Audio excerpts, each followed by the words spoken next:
사도행전 24장 5절 한 절 말씀을 제가 봉독해 올리겠습니다.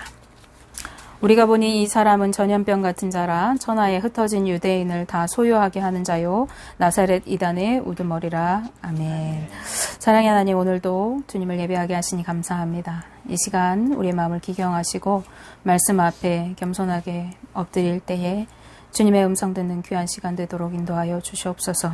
하나님의 음성 한 말씀이라도 우리 마음 가운데 새겨지게 하시고 그 말씀대로 순종하며 살아갈 때에 우리의 삶을 통해 이 땅에 하나님의 뜻이 이루어지고 하나님의 나라가 세워져 갈 수 있도록 축복하옵소서.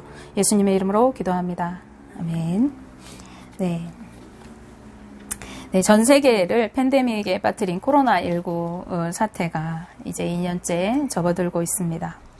앞으로 몇 년은 더 지속될 것이라는 전망이 나오고 있는 그러한 상황인데, 잡힐 듯 하던 이 바이러스가 변이를 일으키면서 이 무서운 속도로 전염시키고 있어서 여전히 전 세계를 긴장하게 하고 있는 실정입니다. 더욱이 최근 인도에서는 하루에도 수십만 명이 감염되고 그중에 수천 명이 목숨을 잃는 등 전염병의 위력을 여실히 나타내고 있습니다. 우리 모두 코로나19가 하루빨리 종식되기를, 그리고 인도에도 도움의 손길들이 보내지고 또 백신이 공급되어서 더 이상 무고한 생명들이 죽어가지 않기를 우리 다 함께 기도해야 하겠습니다. 그런데 성경에서 이 무서운 전염병과 같은 사람이라는 소리를 들었던 그러한 인물이 있지요. 바로 우리가 오늘 읽은 말씀에 우리가 잘 알고 있는 사도 바울이라는 인물입니다. 그는 다메섹으로 가던 길에서 예수 그리스도를 만난 이후로 이제 복음을 전하는 일에 일생을 바친 그러한 사람입니다.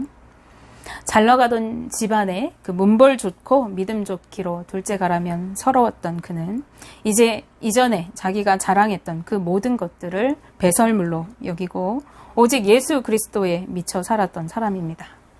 그래서 그가 가는 곳마다 교회가 세워지고 믿는 사람들이 일어나는 등 구원의 역사가 일어났습니다. 그래서 오늘날까지도 위대한 전도자, 위대한 설교가라고 하면은 이 사도 바울을 일컫고는 합니다. 그러나 그의 사역은 순탄치 않았을 것으로 보여집니다. 예수 그리스도를 증거한다는 이유만으로 많은 유대인들에게 그는 이단 시비와 배척을 받게 되어지고 여러 번 매를 맞고 돌에 맞아 죽을 위험에 처하게 되어집니다. 그리고 여러 번 옥에 갇히게도 되어집니다. 그리고 자비량으로 선교하며 일하고 복음을 전하는 그의 사역은 아마 고단한 삶을 동반했을 것입니다. 그리고 그는 사역 말기에 이제 예루살렘 교회의 어려운 실정이라는 소식을 듣게 되어집니다. 그때 당시 예루살렘에 가뭄이 들고 그래서 교회에 헌금이 줄고 그래서 교회가 어렵다는 소식을 듣게 되어져요. 이 바울이 구제 헌금을 여러 교회에서 모아가지고 예루살렘 교회를 방문하게 되어집니다.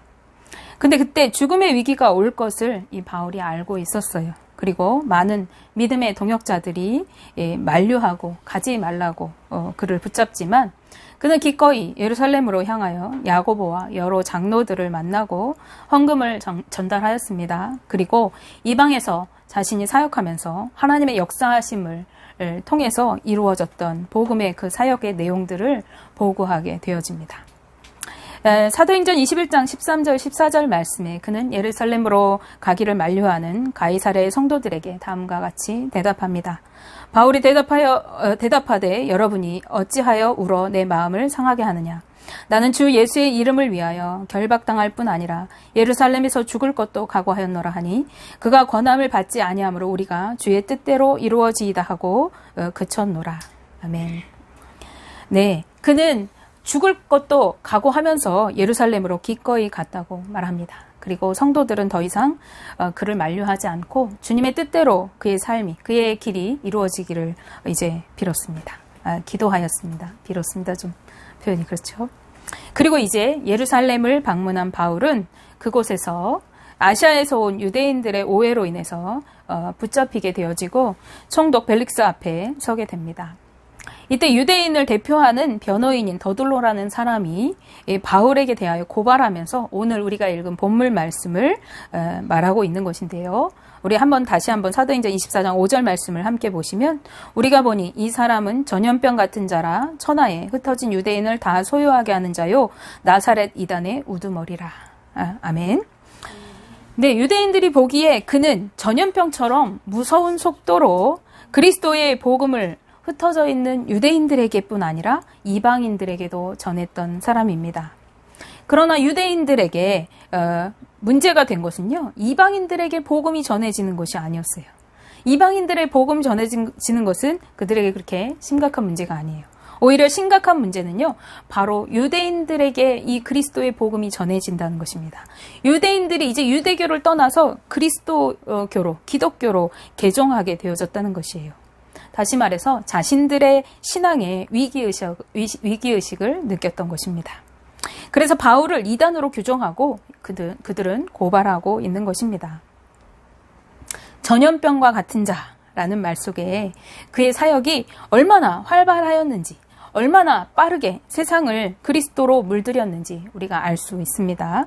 우리가 코로나를 보면 알 수 있죠. 우리는 하루에도 몇십 명씩 이렇게 주변에 전염자가 나타나면 혹시 나에게 오지 않을까 이렇게 하고 있는데, 그 전염병처럼 그리스도의 이름이 이제 바울을 통해서 그 유대인과 흩어져 있는 유대인들과 그리고 이방인들에게 전해졌어요. 천하에 흩어져 있는 유대인이래요. 천하에. 온 땅에 흩어져 있는 유대인이라고 표현합니다. 예. 그런 바울이 참 대단하게 느껴지면서 또 한편으로는 왜 오늘은 바울과 같은 이러한 복음을 전하는 자가 없을까 하는 안타까운 그런 마음이 들기도 하고요. 그 안타까운 마음이 드는 것은 그렇습니다. 이전에 보다 지금 곳곳에 교회들이 더 많이 세워졌어요. 지금 당장 집 밖으로 나가도 몇 개의 십자가가 눈앞에 한 번에 들어옵니다. 그런가 하면은 이전보다 더 자유롭게 예수님을 믿을 수 있어요. 이제 우리는 예배 드리는 것 때문에, 예수님의 이름 때문에 핍박을 당하거나 감옥에 갇히거나 벌금을 내거나 매를 맞거나 하는 일이 없습니다.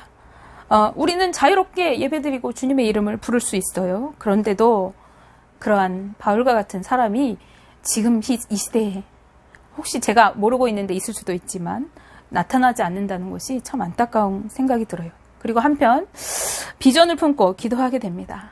주님, 나도 전염병 같은 사람이 되게 해주세요. 바울처럼 이 땅에 그리스도로 물들이는 자가 되게 해주세요. 라고 우리가 기도할 소망을 품게 되어지죠. 감히 그러한 도전을 하게 되어집니다. 우리가 주님을 믿는다고 합니다. 그런데 믿음은 나 혼자만 믿고 구원받는 것이 아닙니다. 하나님은 우리를 지으실 때부터 우리를 통해 찬양받기를 원하셨다고 성경은 증언하고 있어요. 이사야 43장 21절 말씀에 하나님은 이스라엘 백성에게 구원을 약속하시면서 이렇게 말씀하십니다. 이 백성은 내가 나를 위하여 지었나니 나를 찬송하게 하려 함이니라. 아멘. 네, 그들을 통해 찬양 받으시려고 이스라엘을 하나님의 백성으로 세우셨다고 말씀하고 계시는 것입니다. 찬양하다라는 말의 사전적 의미는 아름답고 훌륭함을 크게 기리고 드러낸다라고 하는 뜻이 있습니다. 다시 말씀드리면 우리는 하나님의 선하시고 의로우심을 크게 기리고 드러내야 하는 것입니다. 이제 이스라엘을 통해서 하나님은 자신의 그 크고 위대하심을 나타내기를 원하신다고 하시는 것이죠. 하나님의 자녀들의 삶이 그러한 삶이어야 합니다. 이사야 49장 6절 하반절 말씀에서 7절 말씀에 하나님은 이사야 선지자를 통해서 이스라엘을 택하신 이유를 설명하고 계십니다. 내가 또 너를 이방의 빛으로 삼아 나의 구원을 베풀어서 땅끝까지 이르게 하리라. 이스라엘의 구속자, 이스라엘의 거룩한 이이신 여호와께서 사람에게 멸시를 당하는 자, 백성에게 미움을 받는 자, 관원들에게 종이 된 자에게 이같이 이르시되 왕들이 보고 일어서며 고관들이 경배하리니 이는 이스라엘의 거룩하신 이 신실하신 여호와 그가 너를 택하였음이니라. 아멘. 네, 하나님께서 말씀하시는데 이스라엘 백성을 택하신 이유는 이방의 빛으로 삼으시기 위해서래요. 그래서 이스라엘 백성을 보고 이방의 열방의 왕들이 일어서고 고관들이 하나님께 경배하게 될 것이라고 말씀하고 계십니다. 하나님의 백성이 이스라엘을 통해 땅끝까지 구원을 이루게 하시려고 이방의 빛으로 부르셨다고 하나님 말씀하고 계시는 것입니다. 그런데요, 하나님은 이스라엘뿐만 아니라 우리를 또한 그렇게 부르셨습니다. 그러기에 우리는 가는 곳마다 예수 그리스도를 통한 하나님의 사랑과 은혜를 그리고 그 구원의 능력을 나타내며 살아가야 할 하나님의 사람들인 것입니다. 그런데 어디서부터 우리가 주님의 복음을 나타내야 하는 것일까요? 어디에 가서 복음을 나타내면 우리가 잘하는 것일까요? 그것은 바로 내 주변에서부터 나타내야 하는 것입니다.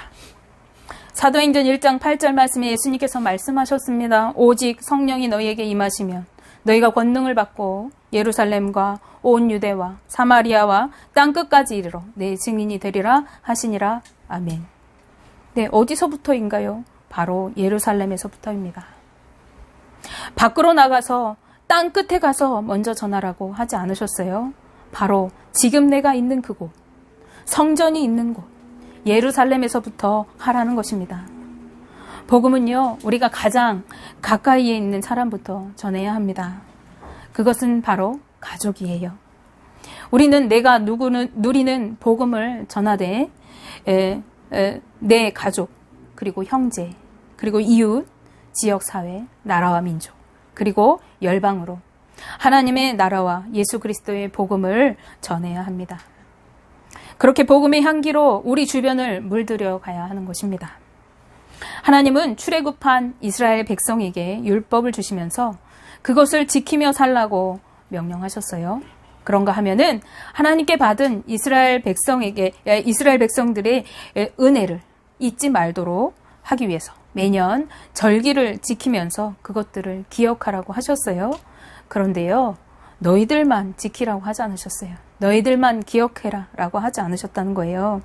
그것을 자손들에게 가르치라고 말씀하고 계십니다. 신명기서 4장 9절 10절 말씀입니다. 오직 너는 스스로 삼가며 내 마음을 힘써 지키라. 그리하여 내가 눈으로 본 그 일을 잊어버리지 말라. 내가 생존하는 날 동안에 그 일들이 내 마음에서 떠나지 않도록 조심하라. 너는 그 일들을 내 아들과 내 손자들에게 알게 하라. 내가 호렙산에서 내 하나님 여호와 앞에 섰던 날에 여호와께서 내게 이르시기를 나에게 백성을 모으라. 내가 그들에게 내 말을 들려주어 그들이 세상에 사는 날 동안 나를 경외함을 배우게 하며 그 자녀에게 가르치게 하리라 하시매 라고 말씀하십니다. 아멘이죠? 네, 지난 주일은요, 어버이 주일로 우리가 지켰습니다. 우리는 자녀로서 낳아주시고 길러주신 부모님의 은혜를 감사해야 합니다. 좀 비껴갔어요.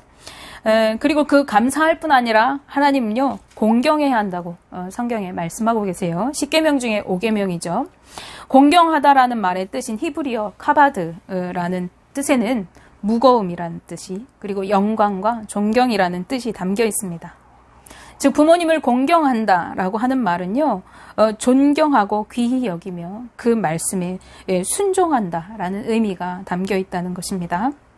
하나님은 우리가 부모님의 말씀에 순종하고 따름을 통해서 그리고 존경하는 삶을 통해서 하나님의 말씀에 순종하며 그분을 경외하는 법을 배우게 하십니다.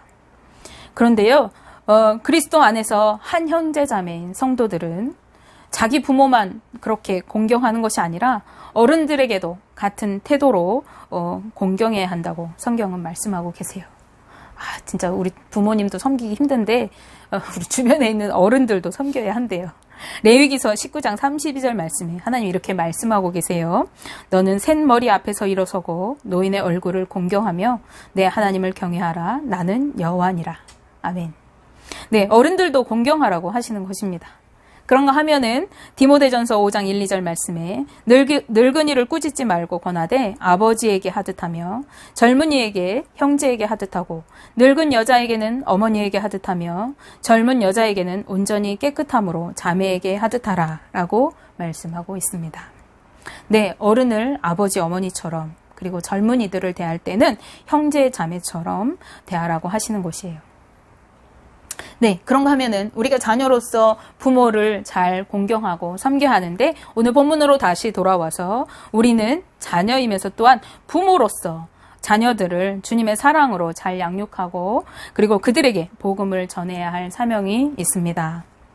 네, 부모에게 우리가 공경하는데 내 부모뿐만 아니라 내 주변의 어른들도 공경하라고 하셨죠. 우리는 또 부모로서 자녀를 잘 양육하되 내 자녀만이 아니라 내 주변에 있는 젊은이들을 내 자녀처럼 잘 양육해야 하는 것이에요. 우리는 내 자녀뿐 아니라 다음 세대인 자녀 세대에게 복음을 전해주어야 할 사명을 가지고 있는 것입니다. 그리고 또한 형제에게, 이웃에게 자꾸자꾸 그 복음을 흘려보내야 합니다. 네, 복음의 말씀으로 우리는 삶을 살아내야 하고 그리고 나를 만나는 이들에게 그리스도를 전해주어야 하는 것입니다. 그분의 이름을 높이 드러내야 하는 것이에요. 그것이 뭐라고 했습니까? 그것이 찬양이고 그것이 찬송이라고 했습니다. 네, 우리는 모든 사람이 구원받고 그리고 영생을 얻기 원하시는 하나님의 뜻을 하늘에서와 같이 이 땅에서 이루어지도록 우리가 살아가야 하는 것이죠. 그리고 하나님의 인도하심을, 하나님의 통치가 이루어지는 하나님의 나라가 하늘에서와 같이 또한 이 땅에서 이루어지도록 우리가 살아가야 할 사명이 우리에게 있습니다. 우리를 그렇게 살아가게 하시려고 주님은 오늘 우리를 부르시고 택하여 주셨습니다.